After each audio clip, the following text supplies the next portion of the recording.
Good afternoon, everybody. I'm Tom Russell. I'm with Teradata. I'm the director for Agile Lean DevOps at Teradata. And I'm going to talk about Agile development for analytics. And the key there is that we're an analytics company. We do data warehousing, business intelligence, data science, big data.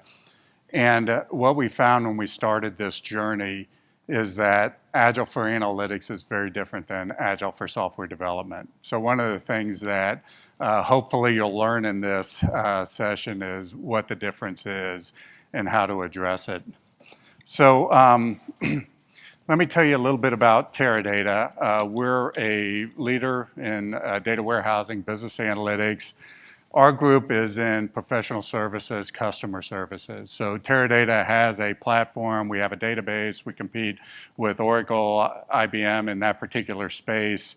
And we've been very good at competing with them, even though they're marketing giants. We've always been the leader in this space, mainly because we focused in this particular niche of analytics versus software development, or I'm sorry, versus both software development and analytics as well. We had the first terabyte database. Now that was nearly 30 years ago. I realize that a lot of you have terabytes on your laptops now, but that was a big deal back then because, and even the name of our company was derived from that. So the name's kind of obsolete, you know, as we talk about petabytes and exabytes of data. But so we've always been a leader in this particular space. And Teradata has a really great culture. It's when they were a startup, and even today, we've maintained a really good culture. We have a conference like this, but it's a user-driven conference, and we'll have over 3,000 people attend that, and people call it a big love fest. It's not like a lot of the other conferences you go to. People really enjoy that. Another indicator of culture is that a lot of the people have been there for many years. In a tech business, for people to stay, I've been there almost 20 years. In fact, it'll be 20 years next month. But to stay in a tech business for that long today is very unusual. And in fact, it's always funny because whenever we're around the table, I'm not the most senior person there. There's almost always somebody who's got more seniority than I do. The interesting thing about our industry, though, is it's changed radically. So data warehousing was pretty much the way to do analytics in the past. And then along came this technology called Hadoop. How many of you are familiar with Hadoop, have heard of it? And so Hadoop was created by Yahoo, Google for their analytics. And when the explosion of data started, web analytics and, sensor data and those kinds of things. When that all started, I really thought I was in the best company, in the world for that. But all of a sudden, this new technology came in. I call it a substitute product because we do, and most everybody was doing relational databases at the time. And all of a sudden, the substitute came in there and really disrupted the industry.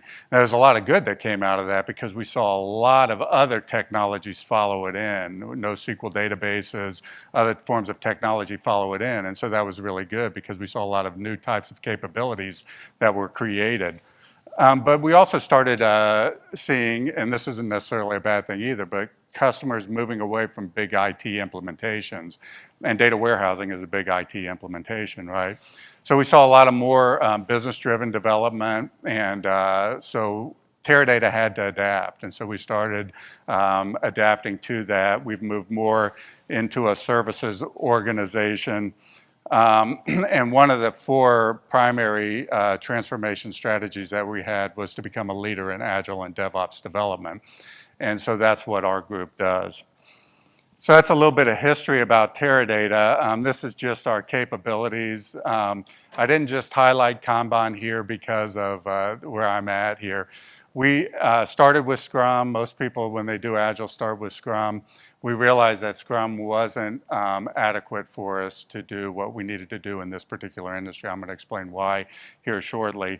But our entire team is certified on that. We've looked at Scaled Agile Framework. We have 2 people certified on that as trainers. DevOps Institute. DevOps is a big part of the focus that we have. So we have a lot of different capabilities that we've developed. We don't do any safe training, even though a couple of us are certified to do that. It really is for software development, pretty much aligned in the languages around software development. But we've learned a lot just from exploring all of these different options. And there's a lot listed up there as well that we've got involved with, including the, XP and some of the other Agile frameworks.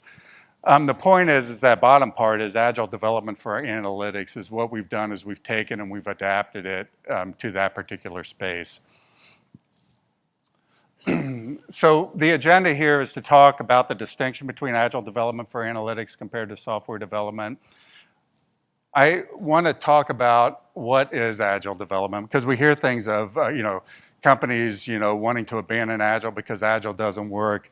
What I'm going to hopefully convey to you is that Agile is the right approach by the definition that I believe is most appropriate for Agile. When people talk about Agile, if they're thinking in their mind Scrum or they're thinking in their mind some other technique or framework or methodology, then that's probably why they're believing it doesn't work, and maybe they've failed in their particular implementation. But if I'm successful, I'll hopefully get you guys believing that Agile is the right way to go forward for a very particular reason. Then one of the things that has made us successful in this space is that a number of years ago, even when we started to explore the principles. We started with the principles and said, what is Agile all about? And didn't just start with a tool. By doing that, we actually realized the difference that we needed to focus on in order to implement Agile in our space. So I'll talk about what that key innovation is, and I think you'll find that particularly interesting. And then just show you how we've applied Kanban to this space, because Kanban actually came to the rescue when we were really struggling with Scrum in this particular space. And then continuous integration, continuous delivery. I'm just going to talk briefly about that, mostly in the context of how Kanban fits in with that. And then metrics, which are near and dear to my heart, so I'm going to talk about that a little bit as well. So let me talk about Agile for software development. First, let me just explain what I mean by business analytics. We mean technology-based solutions that are built to analyze a company's business for strategic, tactical, operational decision-making. And we make the distinction between that from technologies used to run the day-to-day operations of the business. But what it involves is really bringing together analytics, analytic methods with data. And so it's basically data management technology that we talk about when we talk about bringing analytics together. And it's the ingestion, integration, and transformation of data. And so it's focused on business needs, that focus on continually emerging and changing business needs. The distinctions, all of the concepts of Agile were developed in the software development world. When I first started doing this, I started taking as much training from as many different varieties as I could, and I realized that all the language was around software development. And there's a reason for that. Analytics is a pretty significant sized business. It's a multi-billion-dollar business, but it's dwarfed by software development. And they're probably 30 times larger than we are. And so, so software development was where all of this stuff originated. And when we started to look at it, we knew that we needed to adapt to what we were doing. The acquisition, transformation, and usage of data is far more complex than analytics. And think about it this way: when we're building an application to run the business or a new application, we're generally creating the data that we're going to use, or at least somebody else is creating that data for our application. But when we're doing analytics, we're using other people's data, and it's generally not just one source of data, but it's multiple sources of data. So we have to go out and capture that data. We've got to bring it in, we land it, we have to transform it in some ways, we have to address quality issues, and those are all things that make our life cycles very complex. And so if you look at number 3, it talks about life cycles and how they're more complex. They're also further along, software development is further along in DevOps than we are. I was working with a company not too long ago, and I talked to the software development group about what they were doing. And when they committed code into version control, they would kick off 2,000 tests against that particular code. Every piece of code that went in there, they ran at least 2,000 tests against that. We're nowhere near that in terms of automated testing. But that's one of the areas that we're going to, because there's a huge opportunity in this space for us. The number 5, I put it in red here because it's not a positive, it's a very much a negative.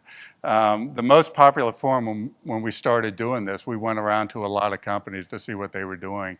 Most of them adopted Scrum but had no idea how to implement it in our environments, and you'll see why in a minute. And so they were generally doing Scrum for waterfall. They would have a sprint for requirements, and then a sprint for modeling, and then a sprint for data design, and then a number of sprints for ETL. And clearly they weren't putting things in front of the business that was meaningful to them. And so that was one of the main things we had to address, because we weren't seeing anybody who was doing true Agile. And so just kind of repeating, Agile for analytics is different from software development. We put a video together a while ago to explain this, and I just kind of grabbed these graphics from that. But when you look at software development, generally the concept is around building potentially shippable features, right? So software development has kind of landed on, 2-week sprints, and they're able to put user stories together for features that are very meaningful to the business, because they're building, like, for example, just think of a e-commerce site, right? A shopping cart, product pages, the checkout process. All of those things are very meaningful to those people on the right, because if they're the product managers, they're very interested in the revenue that system's creating, and those things all, if they fail, are going to hurt revenue. So the business shows up for sprint reviews when you're building things that are very meaningful to them. And data, the things that we're building along the way, think of that Scrum for waterfall. If we're building data models and ETL scripts and integrated physical designs, those don't mean anything to the business. And so the idea behind Agile is to put the software development world would call it working software, in front of business users every 4 weeks or less. And we talk about working solutions. When we're talking about analytics, we're talking about analytic solutions and putting those in front of business users every 4 weeks or less. So it's about the components of the system, and these components don't work. So what we did was we sat down and said, what do we put in front of business users in 4 weeks or less? And what they're interested in is they're interested in working solutions. They want to see their analytics with their data, with their tools, and they want enough scope for it to be meaningful. And so that kind of got us scratching our head, because we're building these multi-tiered architectures, and how do we actually put something in front of them that has enough scope to be meaningful? So the solution that we came up with was basically prototyping. So I'm just going to kind of put that out there, and I'm going to show you how it works. So instead of building to a potentially shippable state, we built prototypes. And the concept of prototyping worked out very well. So I'm going to show you that key innovation. But first of all, let me tell you what Agile development is to us and why it's valuable. So if we look at what we do, we can segment it into these 3 different categories. One is incremental delivery. We don't really see too many companies doing the big waterfall process anymore. They're doing they may be doing long increments, but they're doing some kind of increments. So in other words, you don't see that big design up front and the big delivery 18 months later. But we still see, a lot of really long increments. So incremental delivery is key to doing any kind of Agile. So I broke it into 2 things, Agile itself and Agile Enablement. And let me show you what the definitions are for both of those things here. So the first 2, in my mind, are what really, in fact, 3 is the same for both of them, but the first 2 are what define Agile, for me. And I didn't just make this up. We actually compiled the principles from Lean, from Kanban, from Agile, from the various sources out there, and all of them will fit into this definition here. But the key to Agile is empowering and welcoming changing requirements. And the blue represents the why, to address real business needs. And the reason that we say this is that we know that, one, at least in our work, the business really doesn't know what they want when they start. And if they do have an idea of what they want, they're very much going to change their minds along the way. And then the third thing is that the business is going to change along the way, especially if we're delivering 18 months later, right? So we want to focus on, what they want. And then the last, thing is that once they see things, they realize what's possible and they change their minds, right? So with all of that change, we recognize that we want to empower and welcome change and not fight change. So that's the first one. The second one, and those two really come straight out of Agile principles, but we've kind of expanded them a little bit. It's early and frequent delivery of business value in the form of working analytic solutions. So you guys probably, if you're familiar with the principles, they talk about delivering working software early and frequently. We talk about delivering working solutions for the reasons I just showed you, right? Building components that are meaningless to the business don't really help us, but when we can put their working solutions in front of them in 4 weeks or less, they find that really valuable. And then 3 is designing, development, integration, delivery, and deployment excellence. And that's the idea, is to create a sustainable, predictable, and fast delivery cadence. The difference in Agile Enablement is that we may create components along the way. We do have a lot of product that comes out of what we do. We may create a landing for data. We may create an integrated data layer. We may create an access layer. And those are things that are created along the way. In the past, they've been done sequentially, but most of our work today is done concurrently. That speeds things up. And so that's a big part of what we do. But the other thing, and this is really unique to what our industry does that's really bad, is that in the past, a lot of development was source-driven development. In other words, we would go out and we'd look at source systems and we'd say, move that data in there. And maybe only 80% of that, or 20% of that data or less was actually used. So it didn't make much sense to go out and pull all of this data in, because building the application is fairly simple. But actually, bringing all that data in is where the work is. And so we were spending massive amounts of work bringing that data in. There was a term called field of dreams. If we build it, they will come. But we were building things that were, Taj Mahals to support, analytics that didn't need all of that data. And so the idea, the second point on here, is that we map, if we're not doing true Agile, which I'm going to show you for analytics, then we will at least map things as much as possible to what the business needs are. So when we start to define what the demand is, we'll go out and look for subject areas that we bring over and scale them down to fit what the prioritized demand is. So I'm going to move on a little bit quicker here. But this is kind of the framework that put together for Agile and Agile Enablement, mainly focusing on Agile. We do a lot of different types of projects, remediation, where something already exists and we're moving it to a new platform or something like that. New development, experimentation's interesting because a lot of times we just take data and we put it out into a data lake, and then we'll allow data scientists to come in and do analytics on it so that they can start to explore and see what's in there. So we embrace experimentation as a method as well. And then sustainment is just basically, support, maintenance, operating the analytic systems that are in place. So you see different types of systems below that here. So that leads into this area, which is really about our key innovations. So as we were looking at this, what we recognized is that we needed a way to prototype. We needed a way to put these working solutions in front of business users very quickly.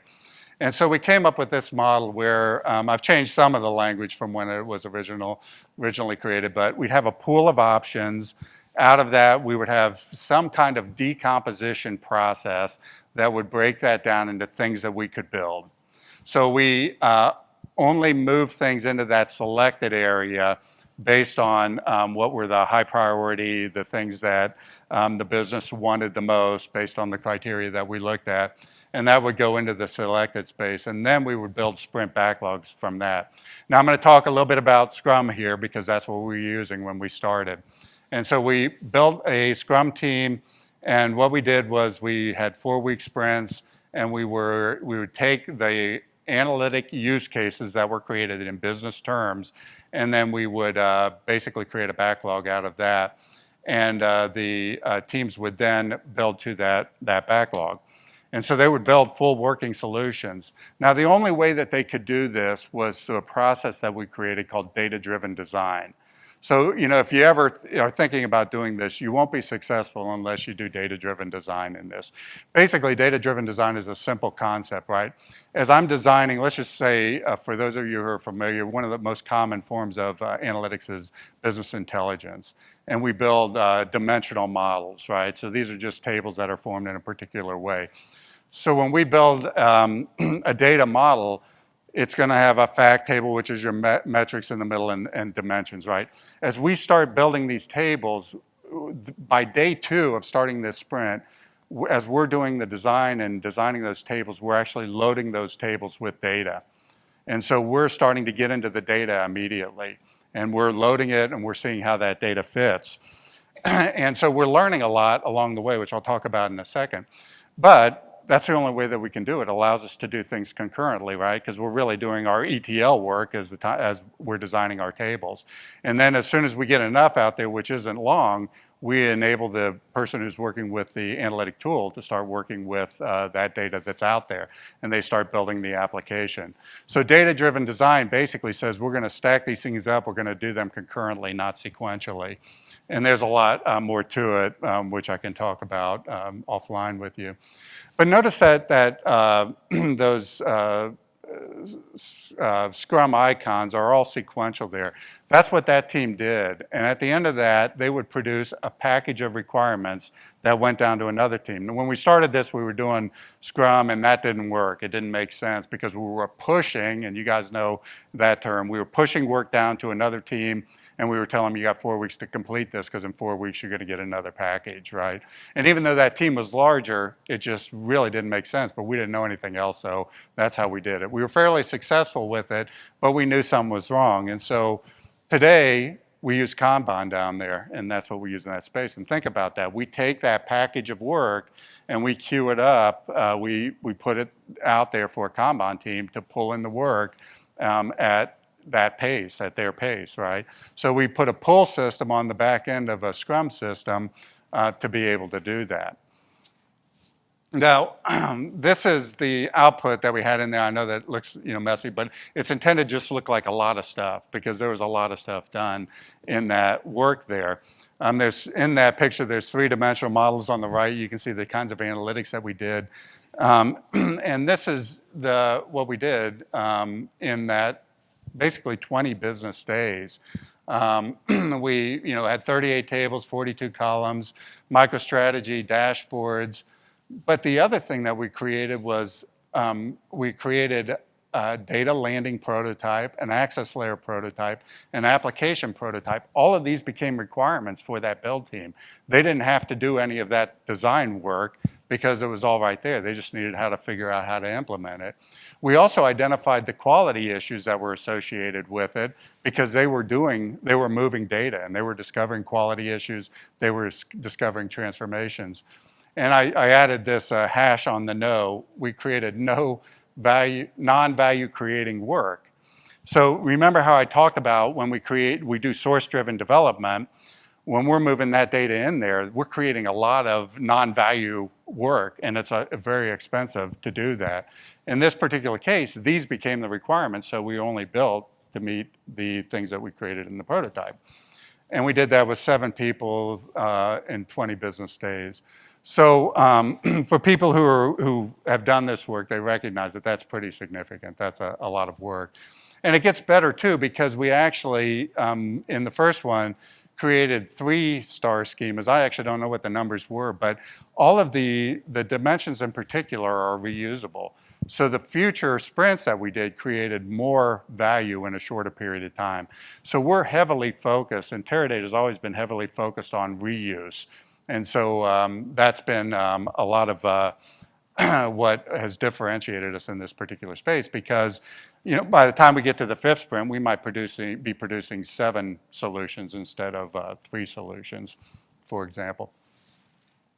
Just to show you that we're always thinking Kanban, We still do Scrum. We'll do Scrum for the prototyping, but in a lot of ways, Kanban's better. So this is a board I put together for a Kanban board for the prototyping. Notice up at the top here, and I love what Swift Kanban has done with the portfolio lanes, is that we have a solution up at the top, so we can track that solution as the things that are being built for it are beneath us. And this is even in the prototype stage. So that may be at a task level or whatever the team chooses to do, and we can track that. But another innovation that we came up with along the way is that the piece that needed to be built was this thing called an integrated data layer. And so and again, we're always kind of looking at how can we do things concurrently. So we thought, while this team is building this prototype, which goes straight from the landing to the access layer and bypasses that integrated data layer, we could put another person on there to actually do the mapping from the access layer into the integrated data layer, take those things that they're discovering, those transformations, those quality issues, and start mapping those into a technical design. And so we could have that person moving along with the others, and at the end of that 4 weeks, we already have an initial design for our integrated data layer, which is huge. That saves us quite a bit of time. So I'm going to move on here, talk to you a little bit about how we applied Kanban. So, we used to have a much more complex view of this, but really kind of brought it down to just 3 things, actually 4 things counting the reuse and integration, but demand management, prototyping the solution, and optimizing the build and release, and then leveraging reuse and integrated data.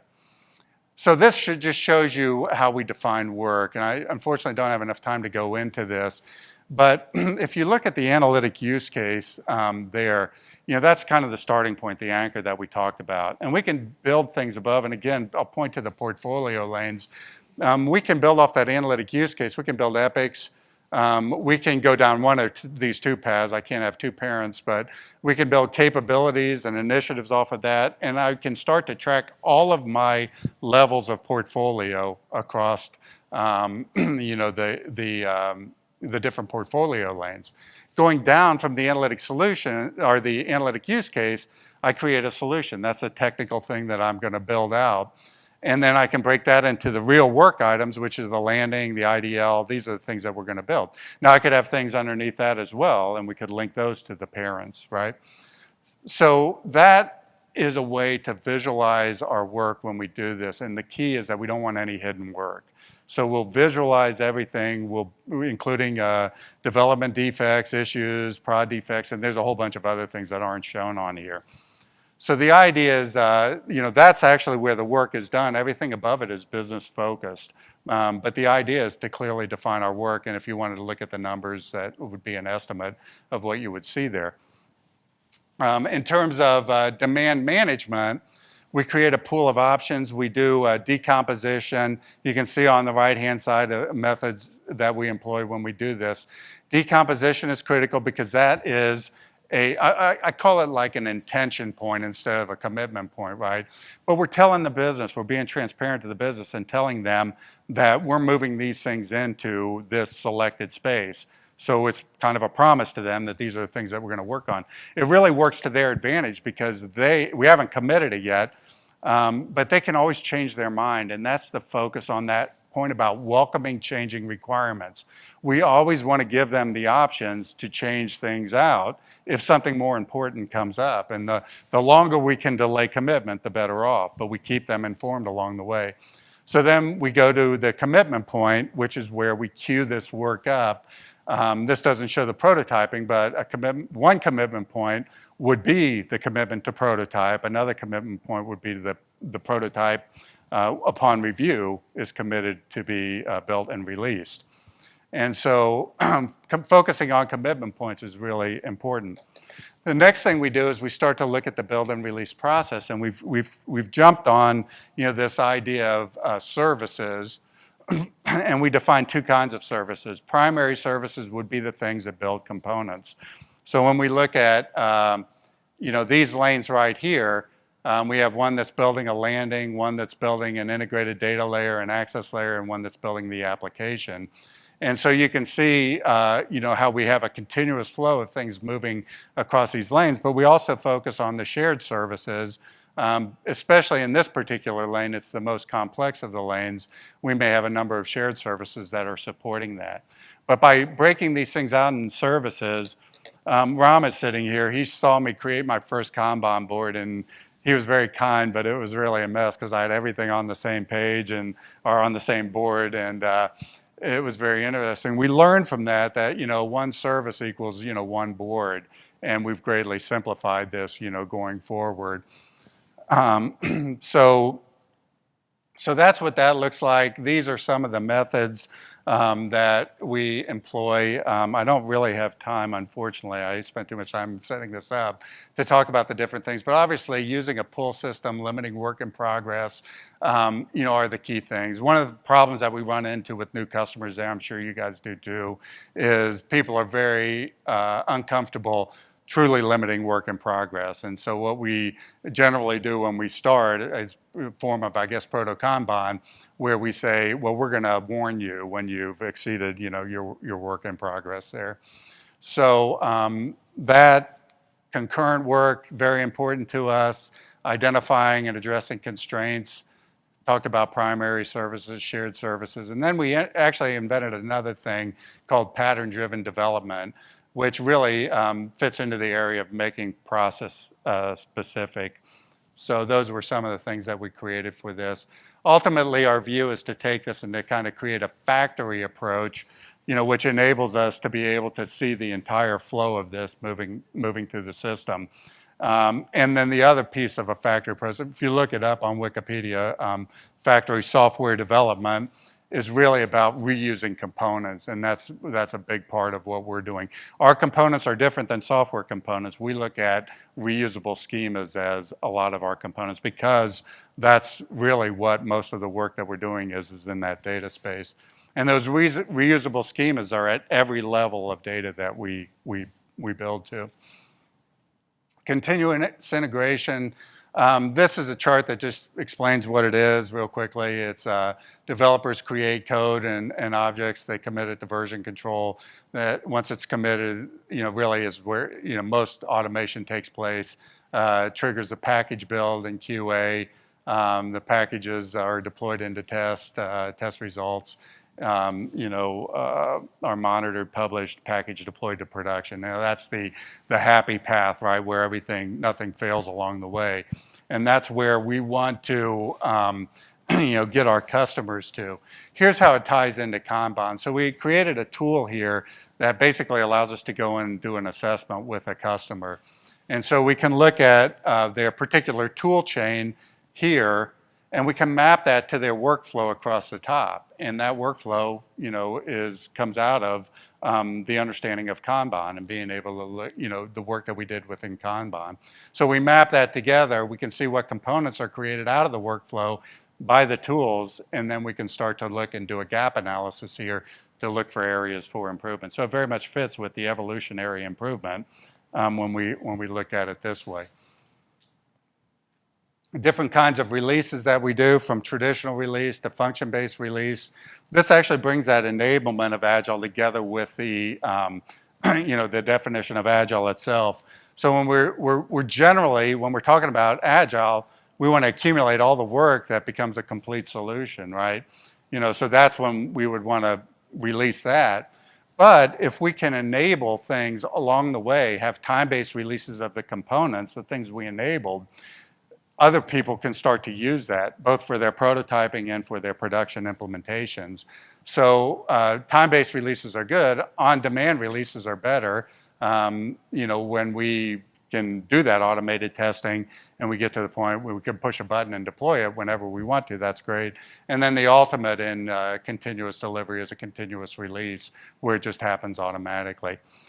So that just speaks very briefly to the DevOps piece of it. In terms of metrics, I'm going to go through this one real quickly, but you guys are familiar with the term flow efficiency, and that's just one metric, and we get that out of being able to look at the wait columns versus the work columns. But the reason I teed this up, I love the metric flow efficiency, but it's not the only metric. And there's some problems with flow efficiency. One, it's based on calendar time, right? And so if I'm working in one time zone, about the best I can achieve is about 30% flow efficiency. The other thing is that the equation itself, you would think, okay, we've got work and then work plus wait time, right?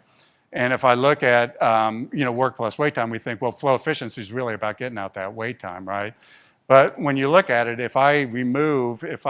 let's say we implement some of the DevOps features and I reduce the amount of work that's being done for a particular activity because we've automated it, I'm going to reduce flow efficiency as well. The key point with that is I want to be able to look at the metrics and I want to be able to sort things out. I just don't want to know that flow efficiency improved. I want to know why it improved. So one of the things that we're doing, and this comes out of being an analytics company, is we're starting to build a database that tracks metrics out of tools like Swift Kanban, but in addition, being able to pull metrics from other places as well. So I can get business value throughput from Swift Kanban. I can get it from the work item throughput out of the tool. But if I want to look deeper at the work items, so we created a landing. Well, how many tables were in that landing? How many columns were in those tables? That's not going to come out of the tool. I've got to go to another place, maybe the data dictionary, and I've got to map that somehow to the tool to be able to link those things together. And we want to be able to do that because we do use estimation and we do use forecasting, and we need to do that because of reuse. And so we have to do that.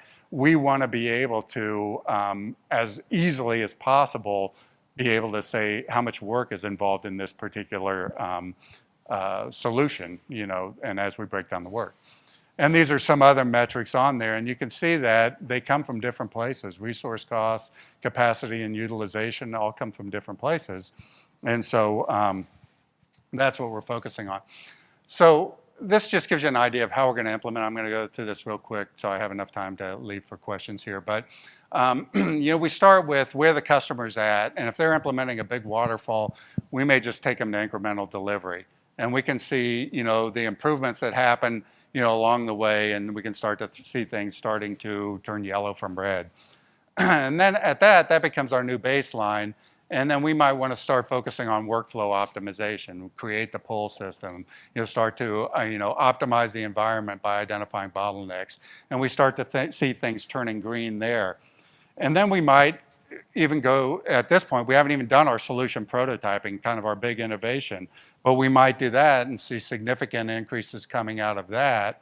And then we might go to continuous delivery. And I keep saying might because this isn't the path, it could be 100 different paths, but we go to continuous delivery, we see improvements there. But the idea is to be able to take some metrics, the key metrics, and be able to track them and watch your improvement over time.